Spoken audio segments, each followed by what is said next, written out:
Continuamos, Celina y Ruth. Nada más terminamos esto. El proceso entonces de la psicología educativa como ciencia, pues ha venido teniendo un desarrollo y una consolidación, aunque esto no significa que esté terminado, porque todo este proceso, ¿no? De su contribución a la enseñanza, aprendizaje, contenidos y contexto, pues está evolucionando, está cambiando, hay nuevos entornos, nuevas situaciones educativas y por lo tanto, pues su contribución seguirá de acuerdo a lo que se presente en estos rubros, ¿no? En estos aspectos, en el proceso de enseñanza-aprendizaje, en sus contenidos y en el contexto.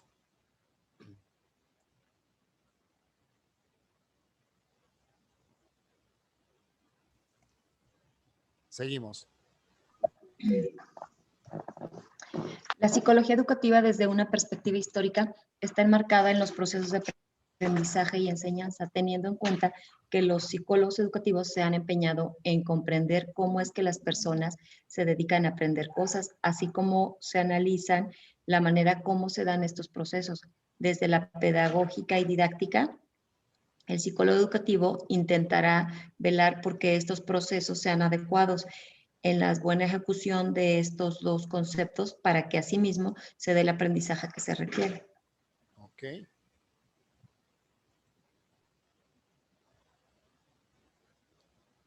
Vemos las aplicaciones de los principales paradigmas de la psicología de la educación.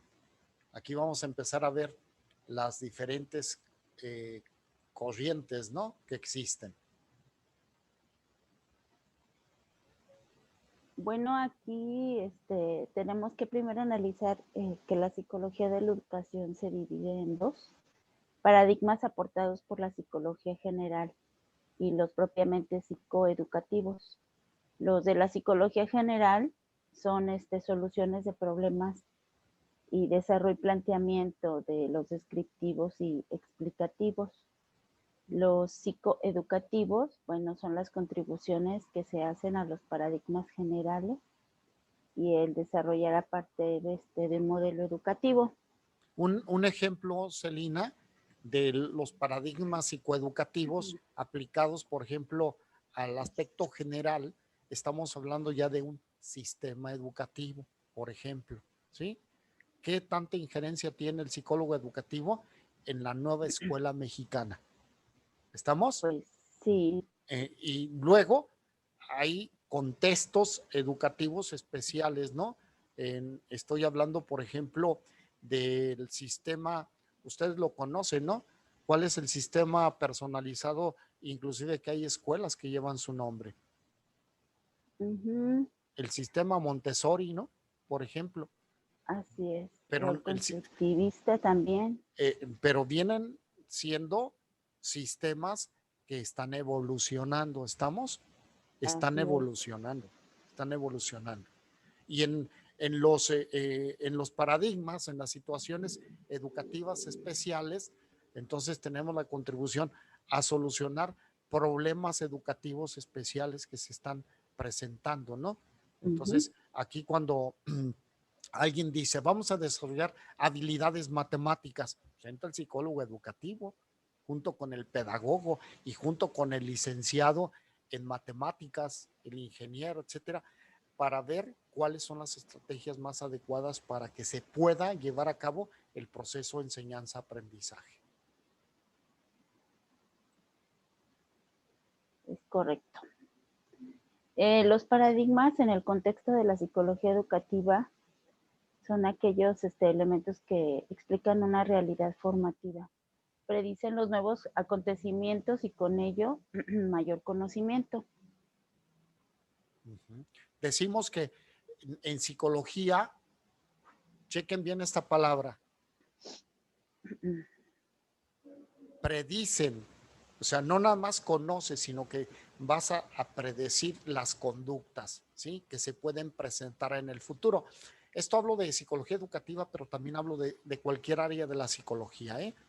En la psicología lo importante sí es conocer el fenómeno, pero también predecir, cómo se pueden presentar nuevos acontecimientos que se puede venir en el futuro. Es por decir así, si tú ves que un niño no tiene un aprendizaje, una introyección de reglas, de valores, tiene 5, 7, 10 años, 12 años, ahí va, ¿no? ¿Qué puedes predecir? Que en el futuro, ¿qué puede suceder con ese niño? Va a crecer hecho todo un desorden, Que, sin regla alguna. que no va a tener límites, Así es. el respeto, etcétera, va a estar en condiciones de riesgo para él y riesgo para los demás. Entonces, en el paradigma de la psicología educativa es ver una realidad educativa, pero también predecir conductas futuras. Bueno, aquí vienen los paradigmas que hay, su clasificación y las aplicaciones que tienen cada uno de ellos. El primero, pues todos lo conocemos, una versión operante que surgió en el 30. El expositor, que es Watson, expuso el programa y propone que para que la psicología lograra un estatus científico tenían que olvidarse del estudio de la conciencia y los procesos mentales, que eran los inobservables, los procesos, y en consecuencia nombrar a la conducta, que era un objeto observable, el objeto de estudio. Utilizar métodos objetivos como la observación y la experimentación. Bien. Recuerden que aquí es el comienzo de separar de lo biológico, de los aspectos de la medicina y la filosofía. Y decían, pues vamos a estudiar conductas que se puedan Medir. observar, medir, manipular. Esto es el conductismo. Este es el conductismo. Métodos que se puedan aplicar para ser objetivos en cuanto a lo que se está investigando. Bueno, el conductismo operante, que fue en la década de los 40 y 60, con Skinner, se desarrolló y protagonizó en la escena académica el análisis experimental de la conducta, donde dice que la conducta de los organismos pueden ser explicadas a través de las contingencias ambientales y los procesos internos de la naturaleza mental. Aquí no tiene ningún poder causal explicativo. Después viene Bandura y el aprendizaje social. Después Eysenck, Franks y Shapiro aportaron en el campo de trabajo terapeuta las conductas anormales. Y de ahí Wolf, Brackman y Lazarus desarrollaron el marco interpretativo de las fobias, creando técnicas terapeutas para la psicoterapia. Aquí, ¿el conductismo operante se sigue utilizando o no? Sí. Dice que están en los años 40 y 60, ¿no? Con Skinner. Dice, ¿sigue siendo funcional en nuestro tiempo? ¿Se siguen utilizando sus principios? ¿Cuáles son los principios fundamentales? Todo se sigue, pues es como una base, y Sí. de esa base se obtienen las nuevas evoluciones. ¿Cuáles son los principios que se siguen utilizando del conductismo operante que ustedes pueden observar? ¿Qué podrá ser?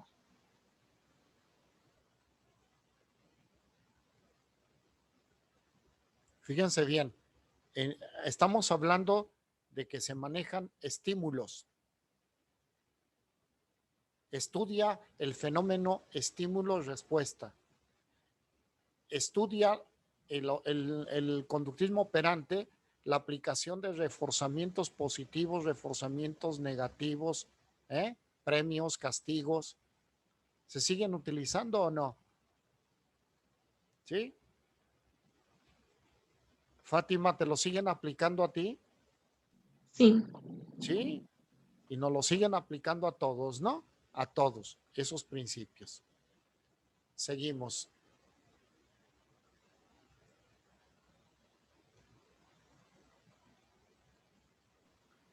Bueno, de los conductistas nacen los procesos educativos. las bases para los procesos de programación educativa, las enseñanzas programadas, la tecnología educativa en la cual se realiza el diseño de objetivos, la secuencia de los contenidos educacionales, los análisis de las tareas y la evaluación sistemática. Las técnicas de modificación conductual, las cuales han sido aplicadas en todos los niveles educativos, que era de lo que hablabas ahorita. Sí, está. Para el conductismo, la concepción de la enseñanza consiste en el arreglo adecuado de las contingencias de reforzamiento, con el fin de promover la eficiencia del alumno, en el aprendizaje del alumno. Sí. Ahora, hay que hacer una reflexión, ¿no? De ver cuál es la concepción, no nada más del proceso de la enseñanza-aprendizaje, sino la concepción de la persona. O sea, ¿a quién tengo enfrente? ¿Cómo lo veo? ¿Cómo veo a esa persona? Entonces, eso es lo que no nada más se trata de hacer una eficiencia en el aprendizaje del alumno, sino de la promoción de la persona, ¿sí? Otro modelo. Después vienen los modelos cognitivos. Uno de los objetos de estudio del paradigma cognitivo es cómo el sujeto elabora la representación mental. Después lo explica a través del procesamiento de la información. Los teóricos analizan los elementos por los que la información se organiza, se recupera, se elabora y luego se aplica. Y se ha considerado que la metacognición y la autorregulación es parte importante para que el aprendizaje se esté dando. Entonces así se da de manera intencionada y consciente. Algunos elementos son la motivación, el establecimiento de las metas, el uso de estrategias para que se obtengan los aprendizajes significativos. En este modelo cognitivo estamos hablando de un avance tremendo, en cómo conocemos, pero no nada más en el proceso mecanicista de enseñanza-aprendizaje, sino el tomar en cuenta algunos elementos importantes y muy, muy importantes y relevantes en este proceso, como son la motivación, el establecimiento de metas, el uso de estrategias, etcétera. Y habla de que también aborda no nada más el cómo se conoce, el cómo se aprende, sino habla también esta palabra, metacognición. ¿Cómo lo podemos deducir? ¿Qué significaría?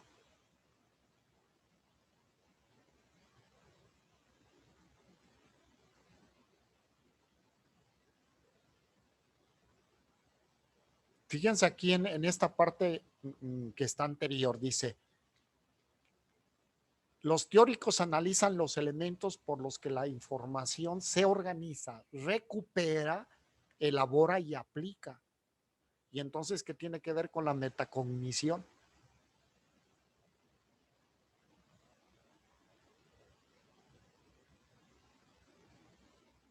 Es la concientización, me imagino, de la persona. Es la conciencia que se tiene en todo este proceso, del conocimiento, elaboración, etcétera, hasta la aplicación. Y la metacognición nos va a llevar a la experiencia, ¿cierto? Así Sí. es. A ver, ¿hay algún aprendizaje de ustedes que todavía no lo llevan a esta área de la metacognición? Les voy a poner un ejemplo. Imagínense que estamos viendo psicoterapia, ¿no? Técnicas de psicoterapia. Y en este proceso virtual, yo les puedo decir el marco teórico, la técnica, el proceso, cómo se aplica, por ejemplo, para la depresión. ¿Y cuáles son nuestras limitantes, Ana, en estas condiciones? Ustedes como alumnos y yo como docente, al ver una materia de psicoterapia.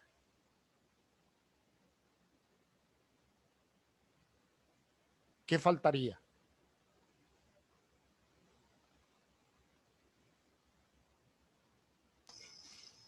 Pues se supone que se da un aprendizaje previo, ¿no? Antes de poner en práctica ¿cuál área, las habilidades, ¿no?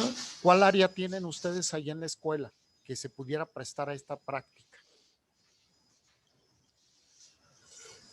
Tienen un saloncito que se llama cámara. El salón de entrevista. Cámara Gesell. La cámara Gesell, ¿sí?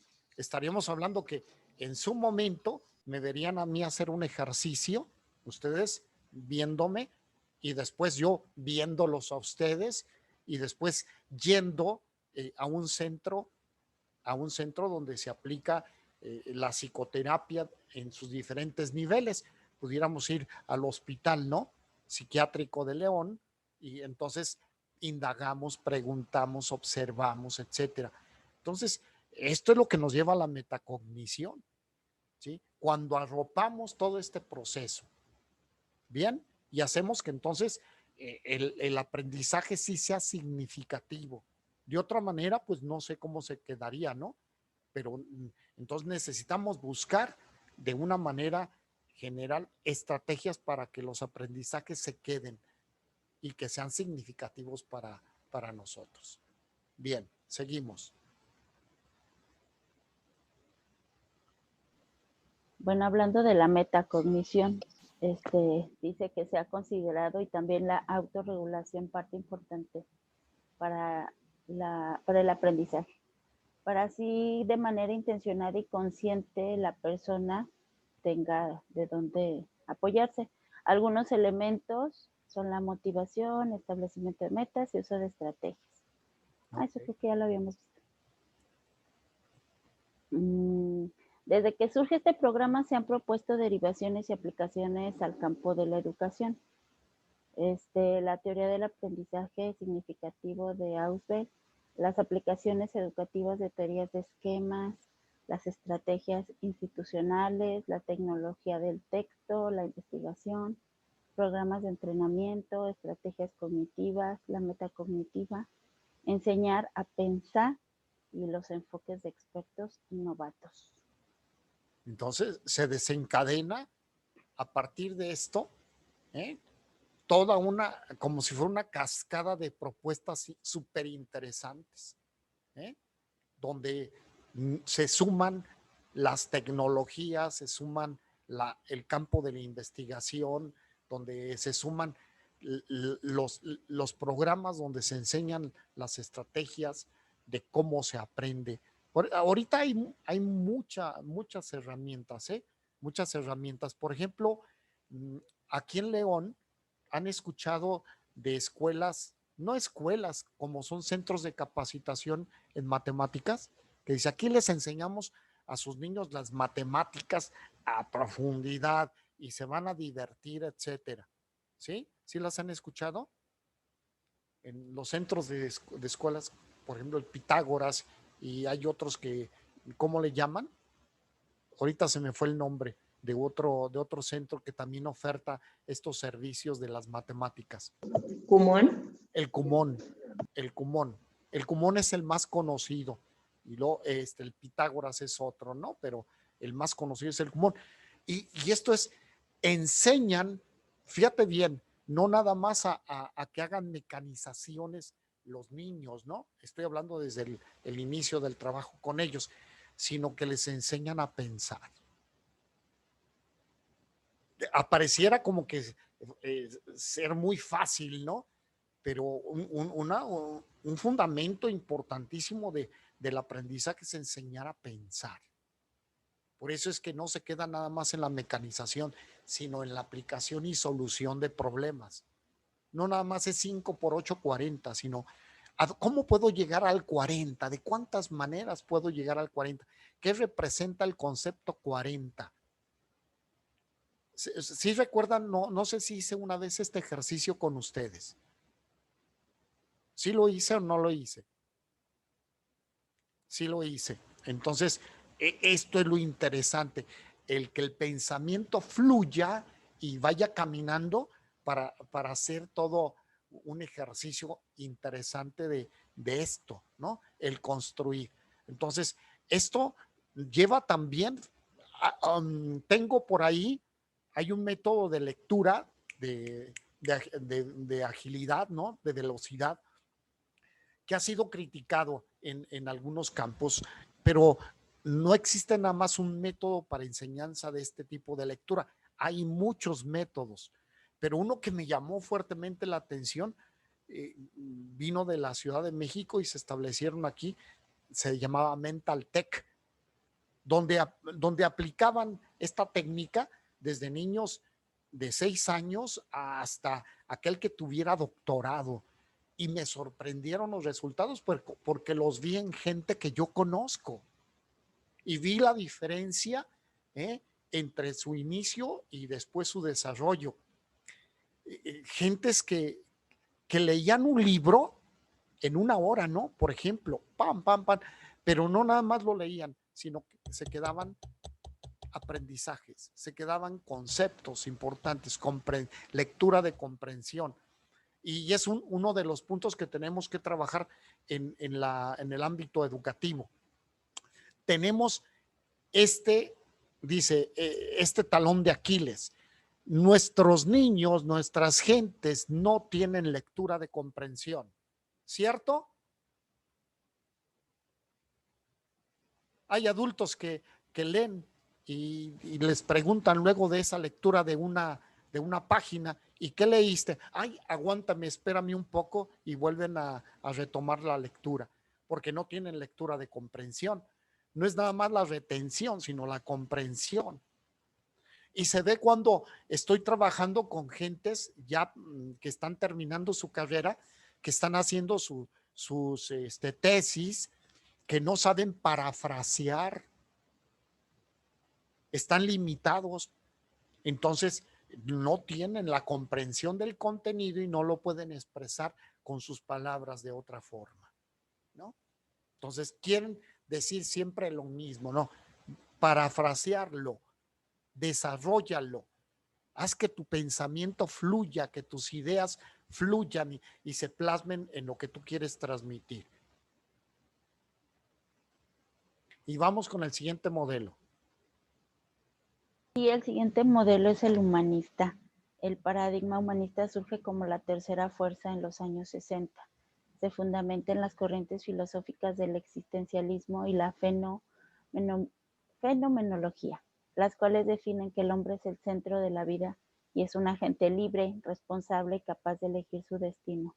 Para lograr su autorrealización, cada ser humano toma conciencia y da significado a través de su realidad, del autoconocimiento y experiencias que se viven. Qué importante entonces suma.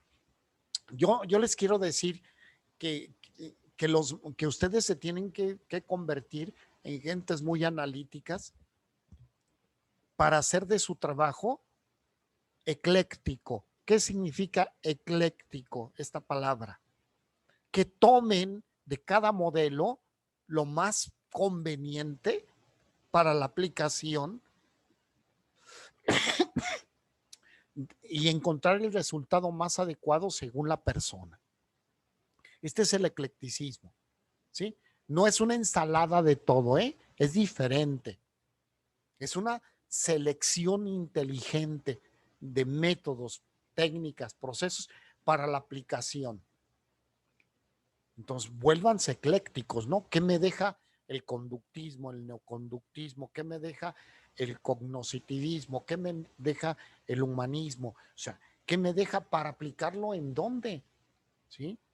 Yo les decía que para ver un trabajo de aprendizaje en niños síndrome de Down, ¿no? En sus inicios, pues van a utilizar básicamente el conductismo, ¿no? El neoconductismo, Skinner. Conductismo operacional, ¿no? Operante. Pero luego van a cambiar y va a evolucionar y van a utilizar otras estrategias. Igual en la educación tradicional, pues esto se tiene que ir logrando. Esto es en base a tu experiencia para convertir luego eso en formas, ¿no? En formas de trabajo y también en formas de ver a la persona. Entonces, hay que tener confianza en la persona. Yo les digo, cuando ustedes tienen dentro de la asesoría de la psicopedagógica, ¿no? A una persona, le tienen que transmitir el mensaje de yo confío en ti, yo confío en tu talento, tú tienes ese talento, tú tienes la capacidad para decidir y hacer y elaborar. Esto es lograr que la persona se apropie del sí mismo, ¿no? De otra manera es como que depende siempre de quién le apoye para las tareas. ¿Qué piensan ustedes de las familias que dicen, es que yo le tengo una persona en la tarde a mi hijo, a mi hija, para que le ayude con sus tareas? Ya se los tiene de planta. ¿Qué piensan de eso? Que esa persona no confía en ella misma para dar su Primero punto de opinión. que ni está haciendo su chamba como papá o como mamá, ¿no? De dar el acompañamiento. ¿Y cuál es el mensaje para el niño, para la niña? De desapego. Y vas como que tú requieres, tú necesitas ese apego, ¿no? Esa necesidad. ¿Por qué no hiciste el trabajo? Es que no estuvo la muchacha que me ayuda para mis tareas. Esto se da mucho en algunas familias, ¿eh? Entonces, el confiar en darle poder, ¿qué dice Carl Rogers? Dale poder a las personas. Este es el modelo humanista. Que se la crea, ¿sí? Que se la crea. Continuamos.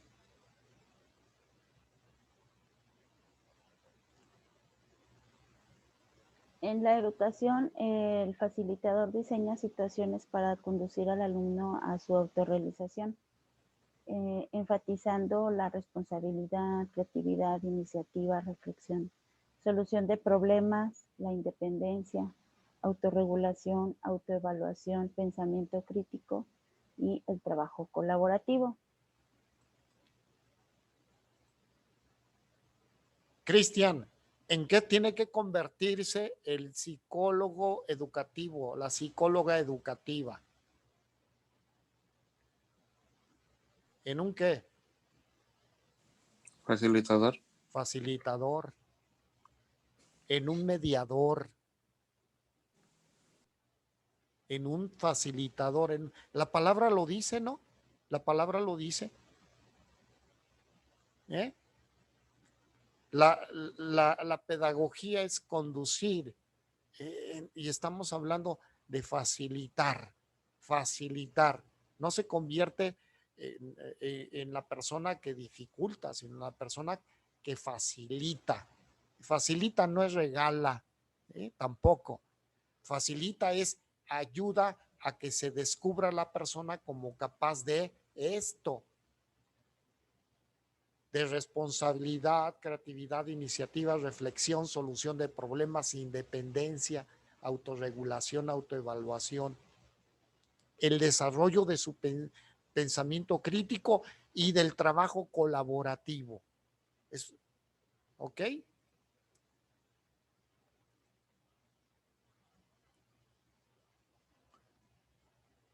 Seguimos. El siguiente. Esas son las aportaciones de la humanista y ahora pasamos al paradigma psicogenético. Este es uno de los más influyentes en el siglo XX. Su representante, Jean Piaget, inicia en los 70 en busca del planteamiento genético evolutivo. Así nos permite abordar el estudio de las funciones psicológicas y en consecuencia la constitución del conocimiento. Los trabajos que se realizan fueron sobre la lógica y el pensamiento verbal de los niños, la inteligencia, las categorías del pensamiento racional, donde se ven las operaciones concretas y formales, y también los estudios de la expansión, diversificación y equilibrio. Fíjate, bien importante, Piaget establece etapas de desarrollo, ¿sí? Él le llama estadios, ¿no? No estadios. Por ahí alguien dijo, es que el estadio, ¿no? El estadio es donde juegan o hay espectáculos, ¿no? El fútbol, básquetbol, hay conciertos de rock o de tenis, bueno, ese es estadio. El estadio es etapa, ¿ok? Es igual a etapa. Y nos habla entonces cómo se va desarrollando el pensamiento, ¿no? Cómo va estructurando el pensamiento la persona desde sus primeras etapas y luego a la madurez. Pero a ver, ¿creen que en un momento dado nuestros niños actuales están superando ya en la descripción de estos estadios de Piaget?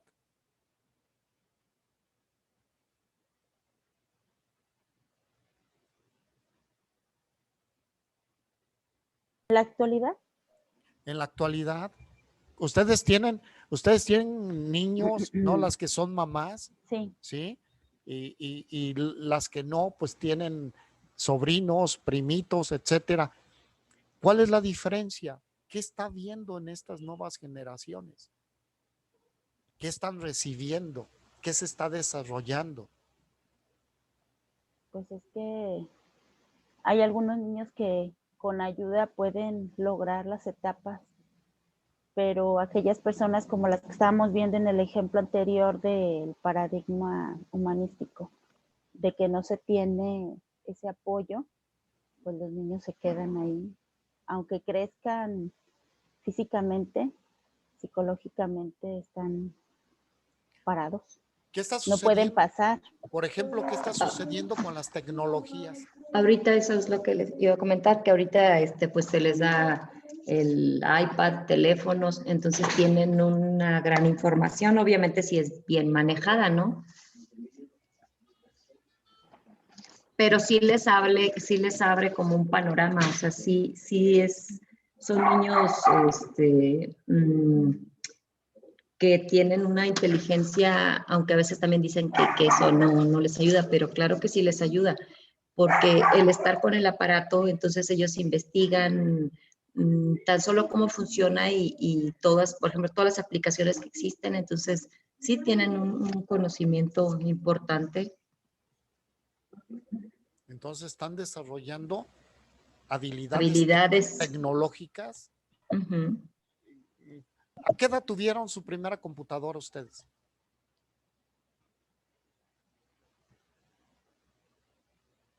Como a los 15 años. Ujú.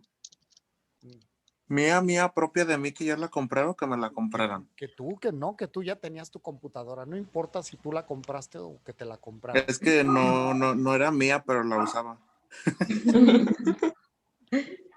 Pero la mía como hasta los 18.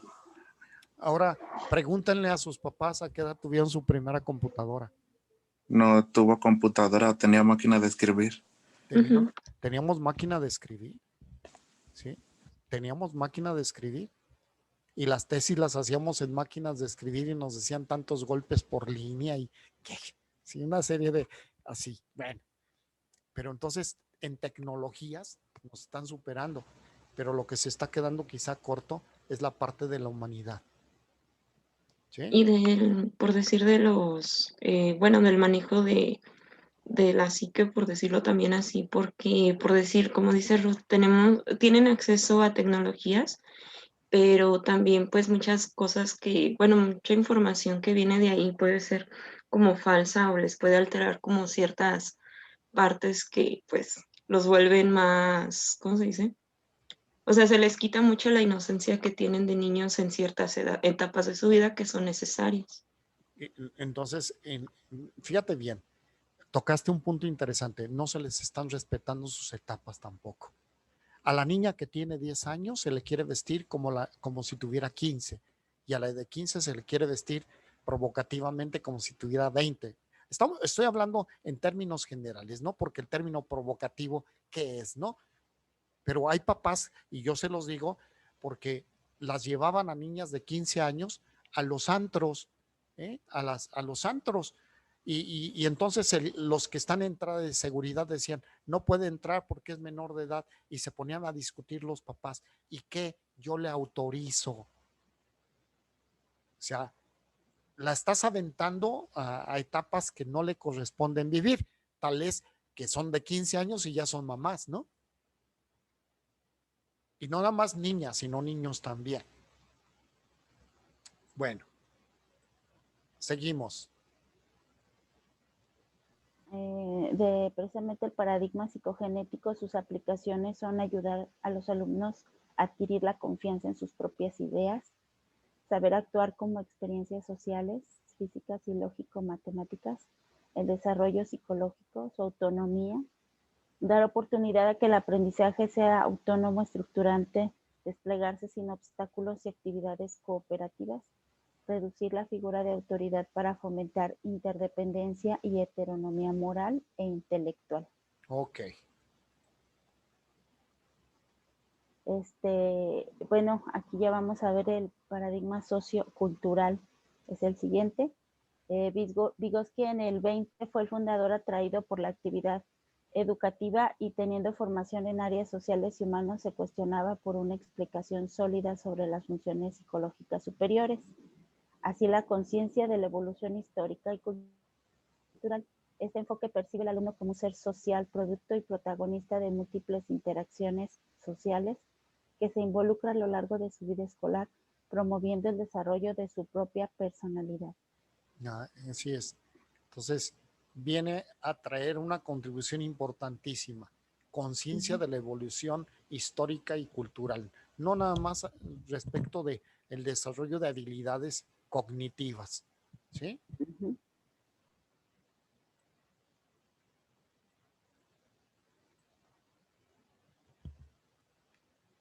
Las aportaciones de este campo, bueno, creación y construcción de zonas de desarrollo próximas por medio de sistemas flexibles y estratégicos.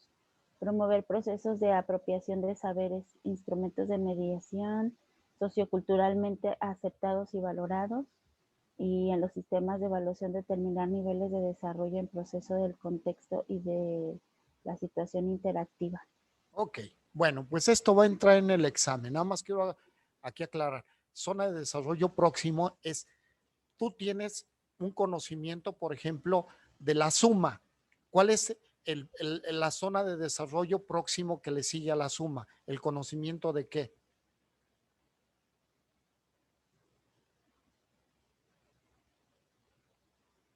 Después de la suma, ¿qué aprenden los niños? Pues suma, resta, La multiplicación. resta. La resta. Y la zona próxima de la resta, la multiplicación. ¿Estamos? Y así es en todas las áreas del conocimiento, a nivel cognitivo y a nivel social. Tu primer núcleo de aprendizaje social es tu familia y después la zona próxima, ¿cuál es? La escuela. Y después Trabajo. el trabajo, etcétera, ¿no? Entonces, esto va a ser. El examen lo voy a aplicar como ustedes saben, lo subo a la plataforma, les doy el tiempo, nos vemos aquí. ¿De acuerdo? Esto lo subo y lo que está en la plataforma es los contenidos del examen. Un abrazo y nos vemos entonces tempranito. Bye. Muchas Gracias. gracias. Nos vemos. Gracias,